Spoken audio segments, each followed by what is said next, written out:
ঘটা করে ঘুম থেকে তুলেই আমাকে ঢুকিয়ে দিল রান্নাঘরে। ভাবতেই পারিনি ঘুম থেকে উঠে এরকম একটা জিনিস খেতে পারবো। আসসালামু আলাইকুম, কেমন আছেন সবাই? আশা করি সবাই খুব ভালো আছেন। ঘুম থেকে ডাকতে শুরু করছে যে তাড়াতাড়ি উঠো আর মোবাইলটা দাও, কারণ মা আচার বানাবে আর আচারের ভিডিও তো নিতে হবে। আর আমিও খুব আগে আগে মোবাইলটা দিয়ে দিলাম, কারণ মা খুব সকালে আচারটা বসাবে, একটু রোদে দিবে, আবার রোদ চলে যাবে, আবার যাতে ঘুম থেকে উঠে একটু মানে খেতে পারি। মানে চালতার আচার তো ডিপে রাখা ছিল, বের করে রাখছে, গলে গেছে, এখন এটা বানাই ফেলবে। আর সকাল দিকে একদমই হালকা হালকা কাজ থাকে, তো এই ফাঁকে এটা বানাই ফেলতে মানে সুবিধা হবে। আর এমনি সময় তো অনেক খাওয়ার ভিতর রান্না বান্নার টাইমে আসলে এসব হয়ে ওঠে না।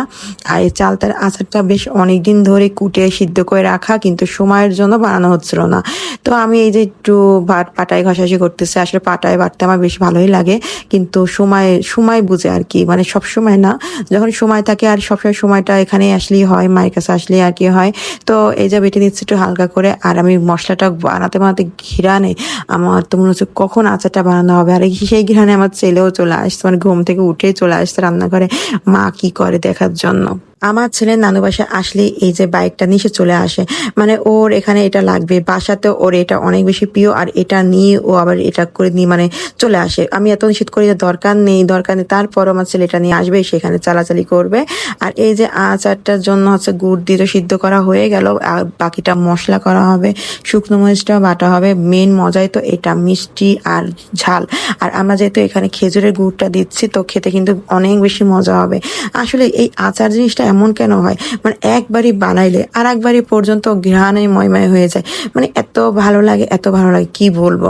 যেহেতু এই সিজনটা শুধু আচারেই মানে ভরা থাকে, সবার ঘর ছাদ বারান্দা শুধু বয়মে বয়মে আচার থাকে।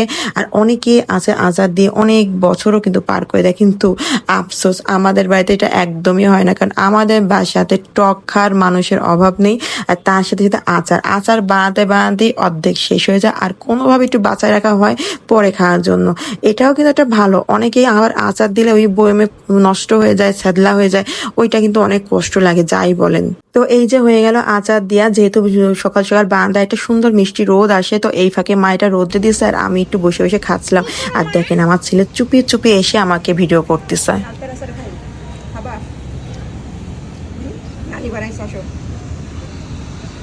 মজা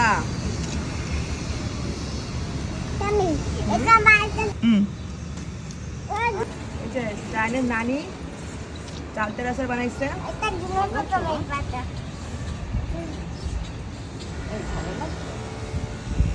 তো সে আমাকে ভিডিও করবে, মানে যখন আমি বললাম যে একটু ভিডিও নিয়ে এখানে বসে, তো আমার ছেলে আরেকটা ফোন নিয়ে আসছে, সেই ফোন দিয়ে আমাকে ভিডিও করে দেবে। মানে ওর জন্য ভিডিও করতে হবে, মানে সবাই মিলে করতে হবে। তো আবার আমাকে নিয়ে গেছে, মা আমার সাথে একটু ভিডিও করো। তো আমি ওকে নিয়ে আবার চলে গেলাম। তো এই তো মানে টানি বানি করতে করতে কোন সময় বেলা চলে যায়, তাই না? আর বাচ্চা কাচ্চা নিয়ে এই একটা সময়, মানে ওদের সব আবদারি আমাদের শুনতে হয়। তো এই যে খালামণি আসছে না কেন, ক্যামেরা নিয়ে সে অস্থির হয়ে গেছে।